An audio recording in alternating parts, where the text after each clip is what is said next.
Buenos días México, buenas noches Estocolmo. Yo soy Diego. Fernanda y Natalia. Mi compañera Fernanda a continuación les va a decir el orden del día. El día de hoy vamos a abordar las siguientes temáticas. En primera instancia, la manera como están reconocidos el derecho al medio ambiente sano y la obligación de desarrollo sustentable en la Constitución Política de los Estados Unidos Mexicanos y la Constitución Local del Estado de Querétaro.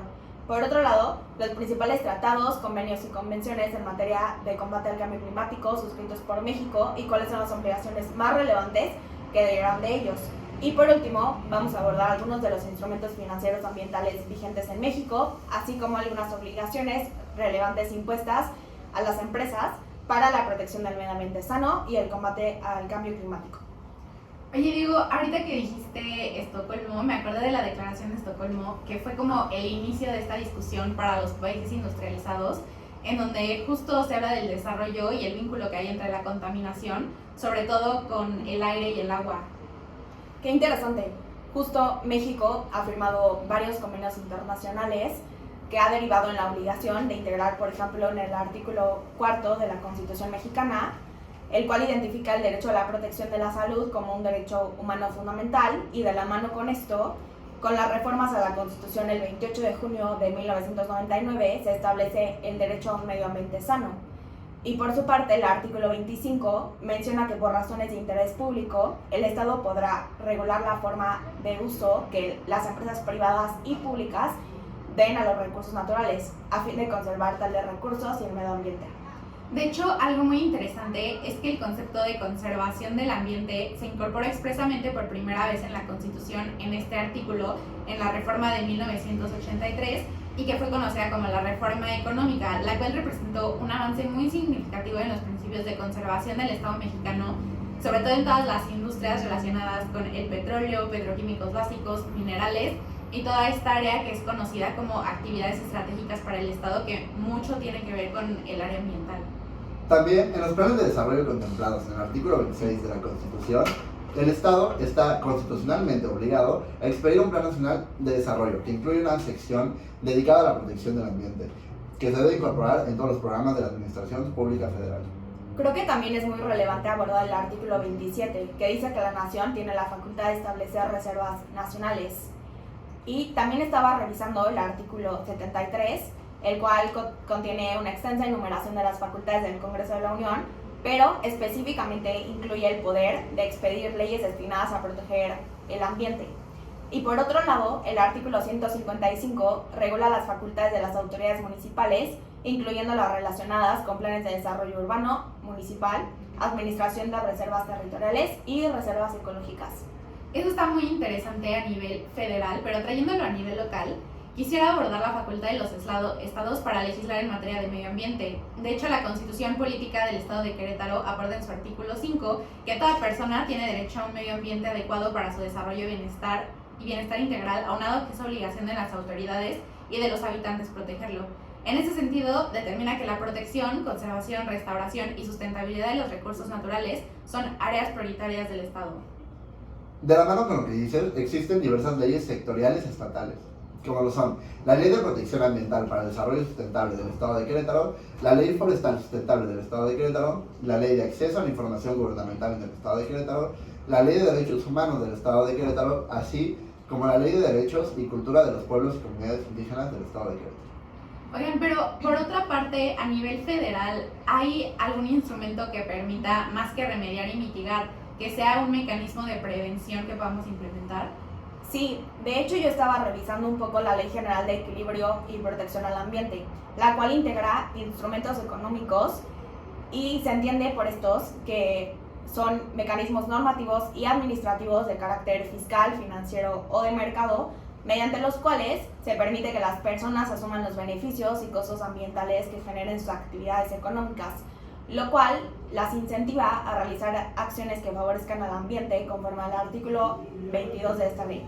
Ok, entonces los instrumentos económicos buscan la prevención y el control de la contaminación para que esta no ocurra y no se generen las externalidades o pasivos ambientales.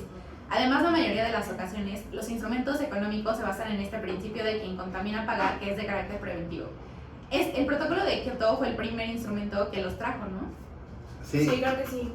sí. También Dentro de estos podemos encontrar instrumentos financieros que esencialmente abarcan créditos, fianzas, seguros de responsabilidad civil, fondos y fideicomisos cuando sus objetivos están dirigidos a la preservación, protección, restauración o aprovechamiento sustentable de los recursos naturales y el medio ambiente, así como el financiamiento de programas, proyectos, estudios, investigaciones científicas, desarrollos tecnológicos e innovaciones para la preservación del equilibrio ecológico y protección al ambiente. Sí, de hecho la Ley General de Equilibrio y Protección al Ambiente habla de los seguros de responsabilidad civil por daños al ambiente. Sin embargo, considero más adecuado referirse a ellos de manera más general, es decir, a los seguros que cubren los daños ambientales, pues considero que se está generalizando la percepción de la necesidad de utilizar los seguros de una forma mucho más amplia para cubrir hipotéticos daños ambientales. De igual forma, creo que podemos incluir dentro de este rubro a los depósitos de buen fin, que aunque son parecidos a las fianzas y en ocasiones comparten con estas sus bases jurídicas, tienen ciertas peculiaridades y son asimismo cada vez más usadas con objetivos ambientales. Creo que también vale la pena ver las autoridades que están encargadas de hacer cumplir todas estas normas, y en materia ambiental le compete a la Procuraduría Federal de la Protección al Ambiente la verificación de las obligaciones ambientales. En este punto es importante tomar en consideración que la normatividad ambiental por medio de la cual Profepa fundamenta y motiva sus actos tiene como objetivo que los costos asociados a la prevención y control de las actividades económicas que contaminan sean asumidos por los agentes que la generan, y de esta forma se evita transferirlos a la sociedad en su conjunto. En sentido de lo que mencionas, existen diversas obligaciones en materia ambiental, pero se considera conveniente que para un mejor entendimiento sean divididas por actividades económicas, tal y como lo voy a exponer a continuación. Aquellas empresas que realizan actividades altamente riesgosas en virtud de sus características de explosividad y toxicidad deben, primeramente, formular y presentar ante la Semarnat el estudio de riesgo ambiental. Por otro lado, en materia de atmósfera, se imponen diversas responsabilidades a aquellas empresas que se encuentran en la industria del petróleo, química, metalúrgica, automotriz, entre muchas otras.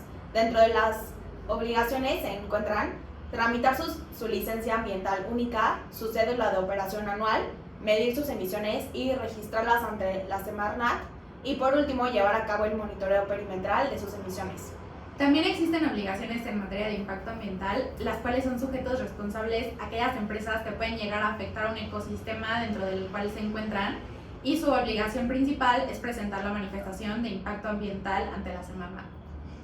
Aquellas empresas que con motivo de sus actividades generen o manejen residuos peligrosos deben contar con un plan integral de manejo de los mismos, el cual debe ser sometido a revisión de la Semarnat. Bueno, muchas gracias por acompañarnos en esta cápsula sobre la legislación nacional en materia de medio ambiente. Vamos a ir a una pausa comercial y ahorita regresamos con los temas internacionales. Hola, soy Diego y yo les voy a hablar sobre el enfoque internacional. Primeramente, me considero muy importante entrar en contexto de cuándo nos dimos cuenta como país que es fundamental tener este enfoque preventivo internacional en relación al medio ambiente. Después de la Segunda Guerra Mundial y todos los desgastes ocasionados por esta misma, se habló en diversas convenciones, en diversos foros, que la UNESCO generara patrimonios naturales por el desgaste que tuvieron las guerras, las bombas. Entonces, a partir de aquí se tiene por primera vez la noción como mundo que es necesario proteger el medio ambiente. Aunque fue derivado de una guerra, se empiezan a ver estas afectaciones causadas por el hombre. Y como se llama nuestro programa, Estocolmo. Bueno, Estocolmo, como ya lo mencionó mi compañera Natalia en el segmento anterior, proclamó que los conocimientos y las acciones del hombre se utilizarán para conseguir mejores condiciones de vida, pero estableciendo estas normas y principios que eviten que se cause un daño al medio ambiente. También uno de los puntos muy importantes a resaltar es que en 1982 se proclama la Carta Mundial de la Naturaleza en la Asamblea General de las Naciones Unidas, donde aquí ya se acepta un deterioro puntual de los ecosistemas, un abuso de recursos naturales excesivo y esta explotación que el hombre genera a los recursos naturales finitos que tenemos. También esta protección de los procesos ecológicos que no existía, y la Carta establece una necesidad que no es creada, es una necesidad apenas realizada en ese momento de protección al medio ambiente. También uno de los puntos más importantes, la Declaración de Río, La Declaración de Río menciona 27 principios, los cuales por primera vez entra muy puntualmente este derecho a una vida saludable, y ya vemos como sujetos protegidos a nosotros, a los humanos, como los que tenemos este derecho, ¿no? Antes se hablaba como sí tenemos que proteger el medio ambiente, sí tenemos que trabajar para un mejor ecosistema, pero esta Declaración de Río menciona que nosotros tenemos este derecho, nosotros los ciudadanos debemos de disfrutar pues sanamente nuestro ecosistema, el derecho de los países de aprovechar sus propios recursos de acuerdo a las políticas ambientales, la protección del medio ambiente como parte de un proceso del desarrollo, que se tome en cuenta pues íntegramente, ¿no? Esta protección al medio ambiente en el proceso, en el desarrollo económico de los países. Y pues digo, un punto muy importante también, la declaración de Nairobi, la cual establece los problemas ambientales de una manera también más clara. En 1997 ya se tiene un poco más de conocimiento, un poco más de métricas, se tiene estas cumbres de la Tierra en el 2000, y pues bueno, esto es un poco el contexto, y más puntualmente México tiene firmados 77 tratados internacionales de acuerdo a la página de diputados, de acuerdo a la legislatura, o acuerdos interinstitucionales, también se pueden entender estos, ¿no? En materia de medio ambiente, y a través de las décadas, en la década de los 60 se han firmado 3, en la década de los 70 se han firmado 10, en la década de los 80 se han firmado 20, 40 en la década de los 90, como esta etapa donde más nos dimos cuenta que si no tenemos este cambio puntual, pues va a ser irreversible en un futuro, y un tratado más en el año 2000. Bueno, dentro de estos tratados, pues digo, como ya los mencionaba, hay muchísimos, son 77, está la Convención sobre la Protección del Patrimonio Mundial y Cultural, enmiendas, acuerdos de cooperación de contaminación, y lo que me gustaría resaltar es que estos acuerdos que tiene México, algunos llegan a ser dentro de un territorio, un plan de acción específico dentro de un territorio específico. Por ejemplo, se tienen tratados internacionales con Estados Unidos para saneamientos de ríos en la frontera, se tienen tratados con países vecinos para protección de áreas naturales, se tienen tratados con la ONU, que, bueno, o sea, un tratado del cual México forma parte, que pues está dentro de esta organización de las Naciones Unidas. Hay tratados también de organizaciones ya más puntuales, ¿no? Como la Organización Marítima.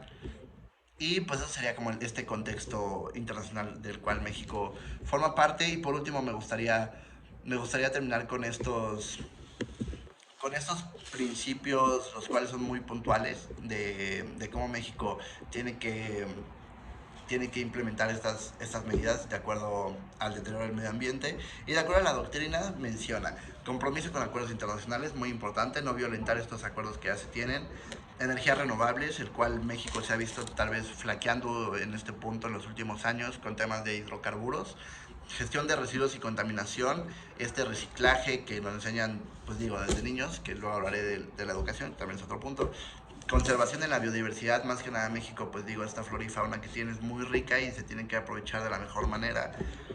Educación y conciencia ambiental también es un punto pues, de suma importancia, ya que es un punto, pues digo, base, es donde emana este sentido de responsabilidad. Restauración de ecosistemas, hay sistemas ya muy deteriorados, y la Agenda 2030, ser puntuales con estos objetivos de desarrollo.